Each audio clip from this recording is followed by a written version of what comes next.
Welcome our channel. প্রথমেই আমরা 4 সেমের হলো যে সেকেন্ড চ্যাপ্টার মনোপলি সম্বন্ধে আমরা আজকে পড়ব। তো মনোপলি পড়ার আগে আমরা প্রথমে মার্কেট সম্বন্ধে জেনে নেব।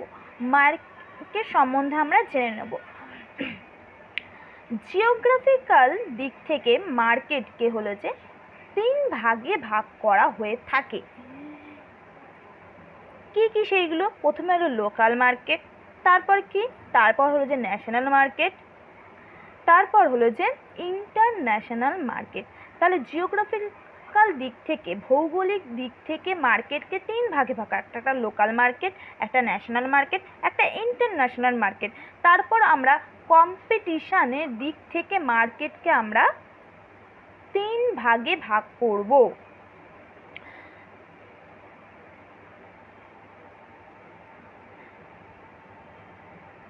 এবার কম্পিটিশন অনুসারে মার্কেটকে আমরা 3 ভাগে ভাগ করব। কি কি? একটা হলো পারফেক্টলি কম্পিটিটিভ মার্কেট, দ্বিতীয়টা হলো যে পিওর মোনোপলি মার্কেট, এটাই আমরা আজকে চ্যাপ্টারে পড়ব। তারপর হলো যে ইমপারফেক্টলি কম্পিটিটিভ মার্কেট। তো তার আগে আমাদের লোকাল মার্কেট কাকে বলে? লোকাল মার্কেট হলো যে বাজারে সেল আর পারচেসটা হলো যে একটা নির্দিষ্ট জায়গায় স্থির থেকে আমাদের কাছাকাছি জায়গায় একটা স্থির জায়গায় বসবে, তাকে হলো যে লোকাল মার্কেট বলবো। যেমন হলো যে আমরা সবজি বাজারে যাই, ভেজিটেবলস মার্কেট, তারপর মুদিখানার দোকানে যাই, সেটাও হতে পারে, মাছের বাজারে যাই, সেটাও হতে পারে লোকাল মার্কেট। ন্যাশনাল মার্কেট কাকে বলবো? ন্যাশনাল মার্কেট হলো যে বাজারে কেনা বেচাটা হলো যে কান্ট্রির সাথে কান্ট্রির মধ্যে হবে, মানে দেশের সাথে দেশের মধ্যে যখন কেনাকাটাটা হবে তখন ওটাকে ন্যাশনাল মার্কেট বলবো। যেমন কটন মার্কেট। ইন্টারন্যাশনাল মার্কেট কাকে বলবো আমরা? ইন্টারন্যাশনাল মার্কেট হলো যে বাজারে সেল অ্যান্ড পারচেসটা হলো যে কান্ট্রির বাইরে হলো যে বাইরে অন্য দেশের সাথে হবে, তাকে ইন্টারন্যাশনাল মার্কেট বলবো, যেমন গোল্ড মার্কেট। তারপরে হলো যে পারফেক্টলি কম্পিটিটিভ মার্কেটের এক্সাম্পল হলো যে কি? Mobile shop. যেমন হলো যে যেখানে যে মার্কেটে হলো যে মেনি বায়ার এবং মেনি সেলার থাকবে এবং হোমোজেনিক প্রোডাক্ট হলো যে সেল করবে, তাকেই হলো যে পারফেক্টলি কম্পিটিটিভ মার্কেট বলবে। পিওর মোনোপলি কাকে বলে? যেখানে যে বাজারে হলো যে অনলি ওয়ান সেলার থাকবে অ্যান্ড মেনি বায়ার থাকবে এবং সেখানে হলো যে বিভিন্ন প্রোডাক্ট হতে পারে সেখানে, সেই এবং প্রোডাক্ট নিয়ে সেখানে হলো যে কেনা বেচা করবে এবং সেখানে নো সাবস্টিটিউট থাকবে। কোনো হলো যে প্রতিযোগী হলো যে মার্কেট হলো যে কোনো প্রতিযোগী বা সেলার হলো যে তৈরি হবে না, এখানে অনলি একজনই সেলার হলে যে থাকবে, তাকে মোনোপলি মার্কেট বলবো। মোনোপলিতে হলে যে পিওর মোনোপলি মার্কেটে হলো যে এক্সাম্পল হলো যে CESC। এবার হলো যে ইমপারফেক্টলি কম্পিটিটিভ মার্কেট কাকে বলবো? ইমপারফেক্টলি কম্পিটিটিভ মার্কেটকে আবার 2 ভাগে ভাগ করা হয়। কি কি? একটা হলো মোনোপলিস্টিক মার্কেট আর একটা হলো যে অলিগোপলি মার্কেট। এইটা আমরা হলো যে 3rd চ্যাপ্টারে পড়বো, ইমপারফেক্টলি কম্পিটিটিভ মার্কেটটা। তার আগে আমরা প্রথমে হলো যে মোনোপলি সম্বন্ধে জেনে নেব। তো মোনোপলির হলো যে ফিচার্স পড়বো, কাকে বলে পড়বো আমরা, এগুলো আমরা এখন জেনে নেব। তো মোনোপলি আমরা কাকে বলবো? মোনোপলি হলো যে বাজারে হলো যে many buyer and only one সেলারের মধ্যে হলো যে কেনা বেচা হবে এবং কোনো সেখানে হলো যে সাবস্টিটিউট থাকবে না।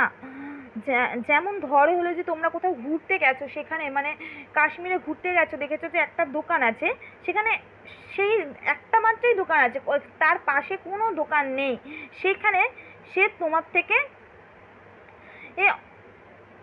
বেশি চার্জে হলে যে টাকাটা নেবে, সেটাই হলো মোনোপলি। তাহলে মোনোপলি প্রথমে কি আমরা পড়লাম? হলো যে প্রথমে হলো যে many buyer and only one seller. দ্বিতীয়ত নো সাবস্টিটিউট, হলো যে কোনো প্রতিযোগী হলো যে কম্পিটিশান হলো যে থাকবে না। দ্বিতীয়টা হলো যে এক্সাম্পল আমরা পড়লাম। তৃতীয়তে হলো যে CESC, মানে হলো যে Calcutta electric supply corporation.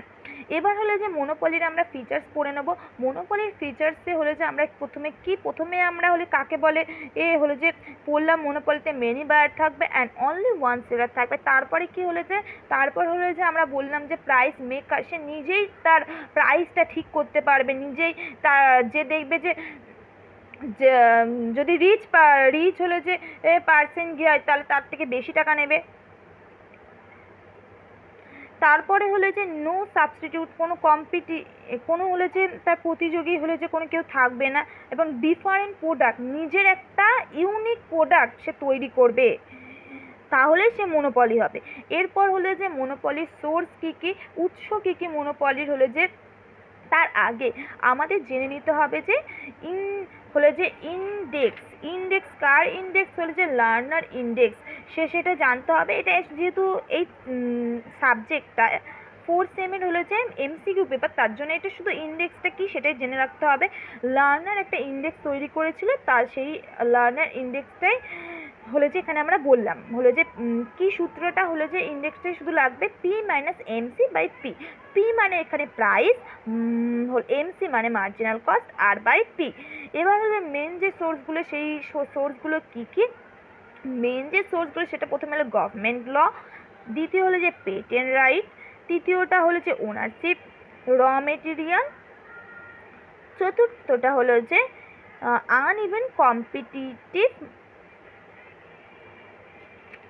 Uneven competition, তারপর হলো যে লিমিটেড মার্কেট, লিমিটেড একটা মার্কেট থাকবে।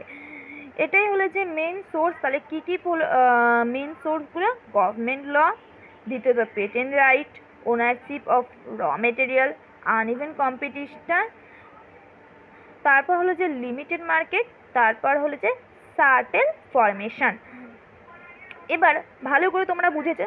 তাহলে মনোপলি হলো যে কাকে বলে, মনোপলি হলো যে মেনি বায়ার থাকবে অ্যান্ড অনলি ওয়ান সেলার থাকবে, এবং বিভিন্ন ডিফারেন্ট প্রোডাক্টসে বিক্রি করবে, বিক্রি করবে, এবং সেখানে কোনো করতে পারবে, সেখানে কোনো হলো যে নো সাবস্টিটিউট থাকবে, এবং সে একটা ইউনিক জিনিস বিক্রি করবে, এবং সে প্রাইস মেকার কিন্তু কেউ। তারপর কি হলো যে মনোপলি ফিচার্স হলো যে many buyer, only seller, price maker, no substitute, different product. তারপরে আমরা পড়লাম হলো যে লার্নার ইন্ডেক্স যে P minus MC by P, তারপরে মেন যে সোর্স আছে সেগুলো আমরা পড়লাম। এবার আমরা হলো যে যে রিলেশন আছে, আমরা অ্যাভারেজ রেভিনিউ, মার্জিনাল রেভিনিউ, তারপরে হলো যে টোটাল রেভিনিউ, এইটার মধ্যে আমরা পড়বো। এবার এইগুলোই আমরা এখন আলোচনা করব। তার সাথে আমি তোমাদের ছকের সাহায্যে কীভাবে ক্যালকুলেশন হয় সেটাই আমরা এখন এবার জানবো। তো হলো যে কাকে বলে আমাদের জানতে হবে না, শুধু আমাদেরকে কি জানতে হবে, জানতে হবে যে হলো যে সূত্রগুলো আমাদের জানলেই হবে, যেহেতু এটা এমসিকিউ পেপার, তো সূত্রগুলো জানলেই আমাদের হয়ে যাবে। তো টিআর মানে এখানে টোটাল রেভিনিউ সমান পি ইন্টু কিউ। পি মানে প্রাইস, ইন্টু কিউ মানে কোয়ান্টিটি, মানে হলো যে কত সেল করেছে। এআর মানে হলো যে অ্যাভারেজ রেভিনিউকে হলো যে সূত্রটা কি, টিআর বাই কিউ। টিআর মানে হলো টোটাল রেভিনিউ বাই কিউ। তারপরে হলো যে মার্জিনাল রেভিনিউ কি, মার্জিনাল রেভিনিউর মানে সূত্রটা হলো যে চেঞ্জ ইন হলো যে total revenue by change in quantity. তো আমি একটা ছকের সাহায্যে এই ক্যালকুলেশনটা আমি দেখালাম।